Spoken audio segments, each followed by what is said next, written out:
Now we're going to turn to politics, at least for a while, in this hour. Okay, it's the final hour of the show. I do have to turn to politics for just a moment. And we invited this lady on because she has a new book out that is called Can We Talk?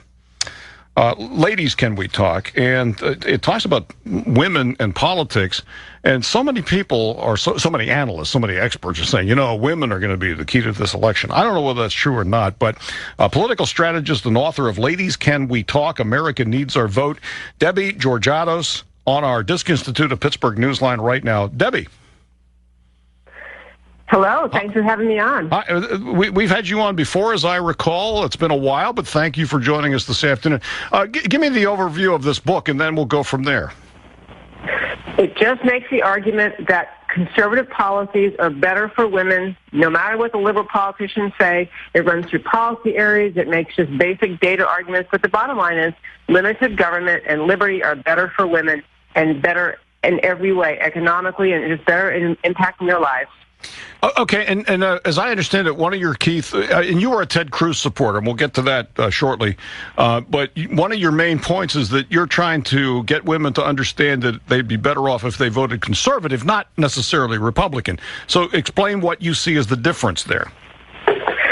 I think the GOP, and I know I'm not alone in this, but the GOP has, in the last, I don't know how many years to say, it's more than just under President Obama, but over the last several decades, I think a lot of what the GOP does in Washington is just try to find compromise with the Democrats. And what it really has boiled down to is the Democrats really hardly ever give an inch. And so what that compromise means is that the Republicans keep on going for bigger government, go ahead and sign up with this program, go ahead and grow government some more, because it's easier than fighting. And so conservatism to me means the ideas that were a very limited federal government, keeping power at the state level, maximum liberty for the people, don't have the government directing the economy as much as it does. So sometimes people run as candidates as Republicans, but they're really not conservatives. And so if there's a primary, if there's a way to choose a more conservative person, a more limited government, pro-liberty person, that's what I hope women will choose.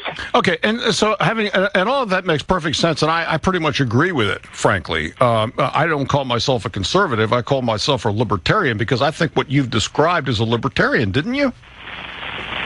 Well, everything I said is the basic things I stand for. What I see the difference in the libertarians versus Republicans is I think libertarians don't think there's a right role for government to protect religious freedom. And actually, the libertarian candidate who just was chosen at their convention this past weekend, Gary Johnson, actually said in recent interviews, we should have, it's okay to force girls in high school to shower next to boys. I mean, there's that protection of privacy. He thought that was silly. And a worse one, he said, was this idea about whether a bakery, a religiously owned bakery, or a bakery owned by religious people, should have to provide a cake for a same-sex wedding. Or his example was he's fine with a Jewish bakery being forced to bake a cake for a Nazi celebration. Wow.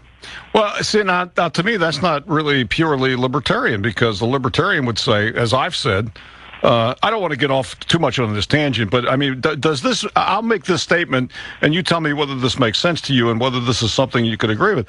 As I've increasingly become libertarian in my own worldview, I believe that our Constitution is wonderful because it gives you the right to be stupid when you want to be, as long as you're not hurting somebody else. Seriously, I mean, okay, so if I'm in business to bake to wedding cakes, okay, and for some reason I've decided that I don't want to bake a wedding cake for gay people, I'm an idiot because now I'm turning away business. Why would baking the cake, since I'm in the business of baking the cake, it's not endorsing any of their beliefs or gay marriage or any of that. It's just my business. I'm baking a cake. It doesn't mean that I condone what they're doing. So if you turn that business away, that's just stupid. But you know what? You have the right to do that under the Constitution. So what do you think of that? I think the difference that we're talking about is what role the government plays. Because I think the private sector, you could say, I don't want to make a cake for anyone for whatever reasons I have because I don't support same-sex marriage. You can make that decision, but what the government has been doing in the last decade or so is forcing people. And whether you agree or not with a particular bakery owner's view on same-sex marriage, if they say it's based on my sincerely held religious beliefs, I think the government should protect it. And I love what you said about the Constitution. I'm a lawyer by background. I love the Constitution. It actually really matters. Yeah. I'm surprised, though, that Gary, we're trying, by the way, we're reaching out to Gary Johnson to see if we can talk to him. So far we've gotten two presidential candidates. We started at the bottom. We have a local guy who was running as a write-in up in New Hampshire, I believe. Matt Drozd is his name. We got him on, and then we had Dee's Nuts on a couple of weeks ago. He's an independent, and he's 16 years old, so he's not even eligible for president. But actually, if you read his platform, it really makes a lot of sense. Some of the stuff I can actually agree with, and is common sense stuff. But let's talk about women. Are you one of those analysts who believe that this election really is going to turn on women? I think historically, statistically, almost all of our elections turn on women. I'm sad to report. It's part of what I wrote my book about, because women tend to vote for big government. They comprise about 54% of the voting 52% of the population, 54% of the voting electorate every time, and they generally go for the big government liberals. The last time, I don't have the data in front of me, but I believe it was like 55% of women, or 54%, in the most recent election, go for the big government Democrat. I want to encourage women to stop doing that. So numbers-wise, they have a huge influence. Well, okay, but, then there are I think one of the reasons that the Republican Party turns women off is because they venture into areas like abortion and some of these other things, and I think that turns women off. Or maybe I'm wrong. You wrote the book, but when we continue, we have another segment coming up. I want to talk to you about that. I want to talk to you about Donald Trump and his unfavorable ratings among women, and Hillary's mantra that you should vote for her because she's a woman, and if you're a woman, then you have to stick together. Debbie Georgatos is with us. She is a political strategist, and she's author of a new book called Ladies, Can We Talk? America Needs Our Vote. And we will continue discussing with her in just a few moments. So Debbie, can Donald Trump, who I'm sure is not conservative enough for you because you're very favorable toward conservatives, but Trump is the nominee. He's going to be anointed because he's got the delegates once the convention occurs. Can he overcome the negatives with women, do you think? And how would he do that? I really do. I think that some people who are conservative, and myself included, I will support Donald Trump. I'll get behind him. I think that some things the media think are hurting Donald Trump with women aren't really hurting him at all. When he calls, when he calls Massachusetts Senator Elizabeth Warren, calls her Pocahontas. He's not making fun of her ethnicity. He's making fun of the fact that she made something up. Yes. I don't think that bothers women. But I think his life story bothers women. And I think what he needs to do is convey to women that I can respect women as competent, senior people. I would treat you as an equal, as an advisor. He needs to convey that he takes women seriously as competent professional adults. And so I think he can choose advisors that would send that signal. But the fact is that in his business, he has promoted women at times when women were not being promoted to high-level positions that he put women into in his company. That's a fact. I know. That's a great fact. I don't know how many people know that. He doesn't actually brag about that like I think he should. I think he has periodic times that the women will come out and say, yes, I work for him, and he promoted me and treated me fairly. I think those stories have to get out more. But I think this, I think his life story, and how else to say it carefully, his life story, his conduct in his life, makes people think, do you really think about women as competent professionals? Because that's what most conservative women want. They want to be talked to like they're intelligent, and they have a role to play in a serious, American political conversation and in government. Well, yeah, and some of that stuff actually came out when the New York Times did that hit piece on him about his behavior toward women. Well, buried in the story, and that it did come out, and some of the women pushed back and said, wait a minute, my words were twisted. They spun this story differently. This is a hit piece. This is not what I said. Some of that stuff actually did come out, and I agree with you. I think he ought to talk more about that. But now let's go back to the conservative thing. So here we have this the hypocrisy of the Republican establishment.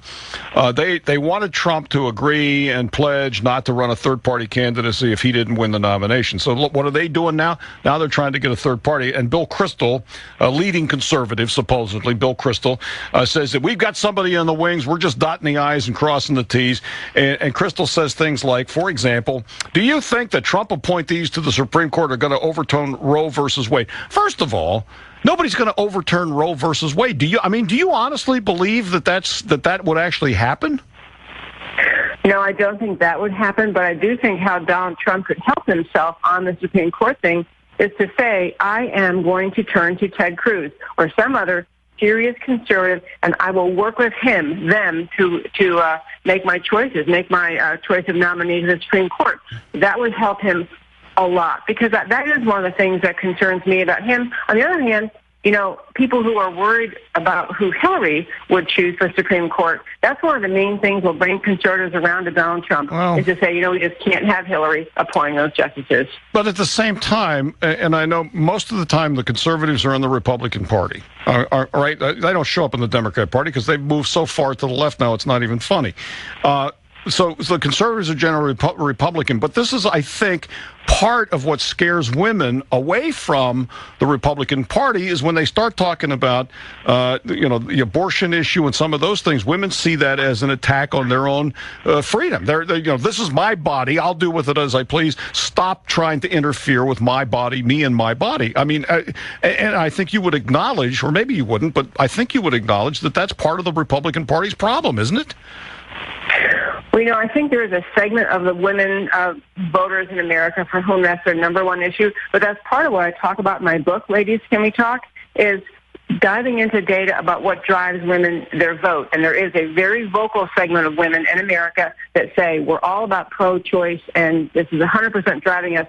But the real things that drive women to vote for big government are things, I distill it down to two ideas. It's compassion and fairness. Mm-hmm. They vote for big government because they want to have society be fairer. They feel sorry for low-income people. They feel that minorities aren't treated fairly, and somehow big government will fix that. And so while I agree that the rhetoric about abortion is not helpful, I don't think I don't remember in my head, but it's a not a very big portion of women who are driven by that issue. Okay, so 60 seconds. So what can the Republican Party do, and Donald Trump do, to convince women that the real issue here is we're going to address the fairness without growing government? How do they make that message?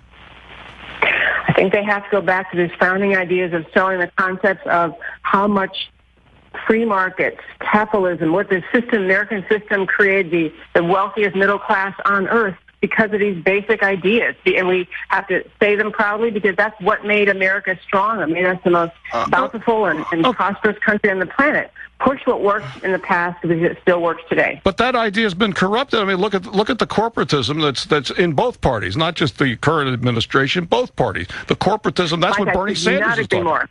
Okay. Yeah, I could not agree more. It is, and this is part of what I think people think Trump will fix. And I think that could actually help him bring some of the women and men in behind him who just say, yeah, we want someone to stop this crony capitalism, whatever you want to call it, in Washington. We want someone to actually shake it all up. They think he'll do that. If they think he'll do that, they'll back him. Well, I actually think he would do that, too. Or he certainly has a better chance than Hillary would, since she's been bought and paid for by corporations. Debbie Georgatos, thank you for being with us today. Debbie is a political strategist. We've had her on the show before. She's got a new book out. Check it out. Ladies, Can We Talk? America Needs Our Vote. Debbie, thank you very much for being with us this afternoon. Take care. Thank you for having me.